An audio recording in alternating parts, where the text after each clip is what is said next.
Hi, I'm Patti Foster, and I'm so glad to get to be a part of this virtual state brain injury conference for the pediatrics and to give you resources and truly reach out to help make a difference. As we spend time together, I'll get to tell my story, and I don't know the others who will be speaking and telling their story, but Austin Morgan, I hope you get to meet Austin or hear his story. He is a wonderful person, wunderbar. In fact, he's on the Texas State Brain Injury Board with me, the Texas Brain Injury Advisory Council. Incredible story to be told. Okay, 3 words, please remember these words, write these down. Persevere through adversity. Persevere through adversity.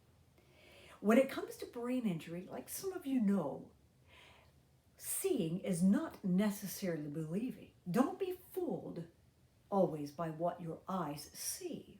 Because on June 18th, 2002, this is what many saw. I was considered dead at the scene. The white sheet pulled over me.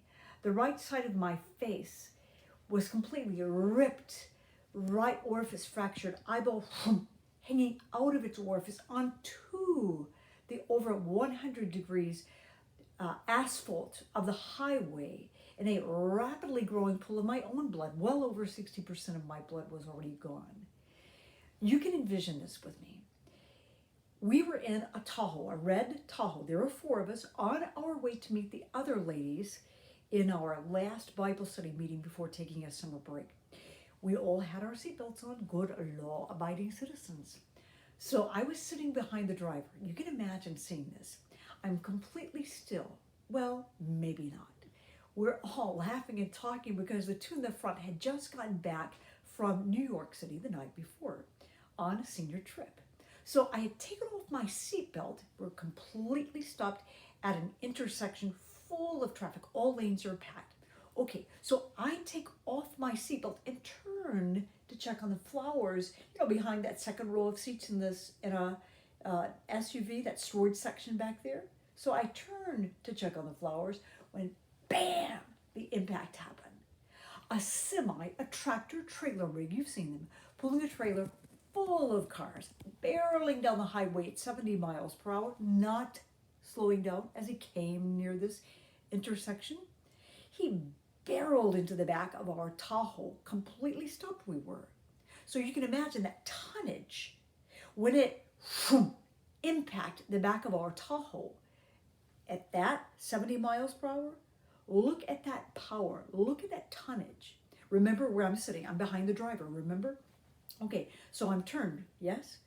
When the impact, bam, happened, it shot my body like a missile out of the back opposite side of the Tahoe. You know that window designed not to be opened? Okay, I must have a hot head because when my right side hit it, right here at the eyeball area in the right side of my face, when it punctured it, then suddenly the body just started going through and parts of that glass and the frame of that Tahoe just started ripping off all the parts of my body that went through there. Eyewitnesses said, Patti, we thought you were a piece of laundry when you came out. But they said, you just kind of like stopped in midair. It's like your body just got held or stopped or caught in the air above that very SUV you'd just been ejected from. They said, when your Tahoe, that red Tahoe beneath you, when it had spun from beneath you, then down to the ground you went, and your body skidded some 3 stories across the highway and stopped in a lane of traffic on the north side of the intersection. At first, when the first responders came, my body's not seen. When EMTs come, okay, so they find me. But when they began to work on me to see, is there life? Is there hope? Then I kept looking for a pulse. No pulse to be found. So, white sheet is pulled over me, assuming she's dead. Miracles happen. When an eyewitness heard a gurgling noise coming from beneath the white sheet, that's when they started yelling, she's alive. So apparently one of the EMTs contacted a second life flight helicopter, landed at the scene as the flight medic, flight nurse are attempting to put my body onto the helicopter, my body shut down into a coma. So for 6 weeks, I'm a living dead person. I have no memory of being touched or being told to do something, nothing. So 6 weeks, I'm a living dead person. I began waking from the coma downtown Dallas in Baylor Rehab. They're the main Baylor Rehab, Baylor Scott and White Institute for Rehabilitation on Gaston Avenue in Dallas. And I began waking from the coma. The doctors told my family, prepared my family while I was still in acute hospital, still in the coma. They prepared my family for the worst. They said, if she does live, she will be a persistent vegetable. She will never see out of her right eye. She will never talk. She will never speak in a complete sentence. She'll never move that right side or walk or have any kind of coordination. You know, there may be a slight possibility to send her to Baylor to learn to move her right forearm, perhaps. That will be it. I am doing what the doctor said I would never do. I have purpose. Otherwise, I would not be here. So I urge you, remember those 3 words I started with? Persevere through adversity.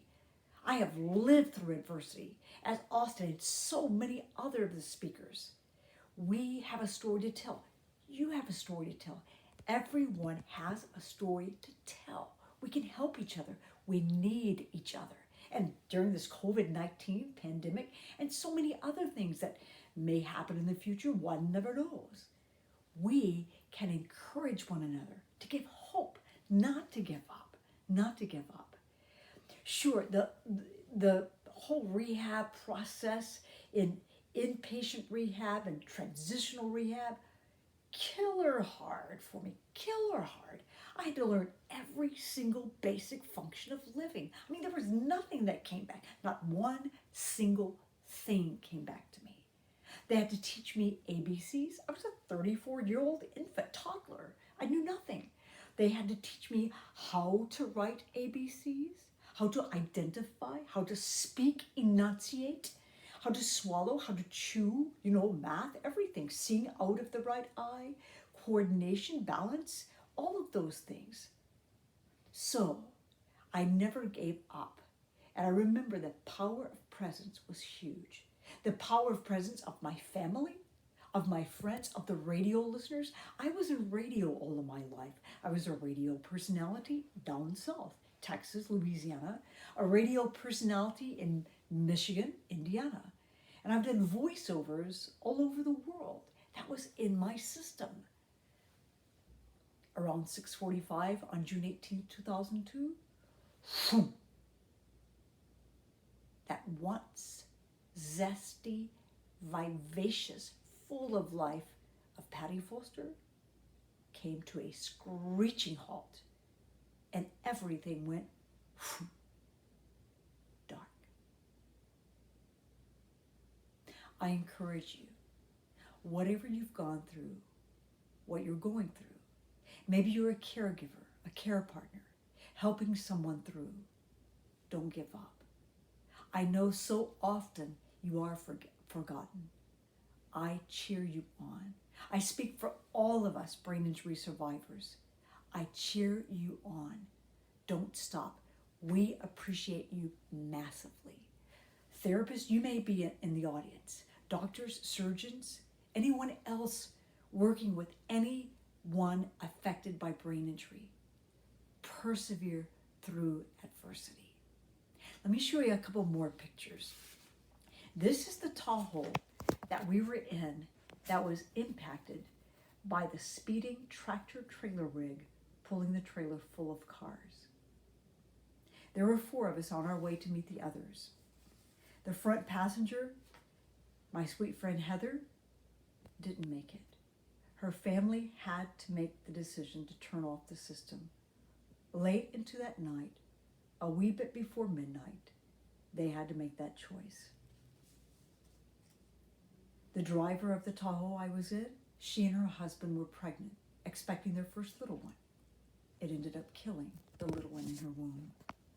The lady behind the passenger, lots of nerve damage, still continuing to have surgeries. I continue to fight. So much that happens in brain injury is invisible. Like some of you may know Susan Connors, the president of the Brain Injury Association of America, because she said brain injury is often invisible since the changes are on the inside. And that's so true. The greatest debilitating deficits are cognitive and mental, the emotional. Not as much physical. That's against what most people would expect. Sure, there are a lot of physical, but often you don't see the injury of the brain. I encourage you, journal, write down specifics. Put a journal, if the person is in acute hospital, put a journal or a piece of paper or a notepad or something there outside the door of where they are, so that when they can't take anyone or visitors or anything, have the journal out there so visitors can write them a note, write them a prayer, write them a thought, write them some encouragement. Also, be sure and take large pictures and enlarge them pictures. It helped me very much that some of the ICU nurses encouraged my family to take photos like this and enlarge them, so that, put them on the wall so that they would be right across from my eyes. If ever an eye or both eyes would barely open, they would see those pictures of dear people, important people, and remind them of who they are, and talk to them as though they hear you, as though they understand you. And make sure, I'll say this and close with this. Non-verbal communication.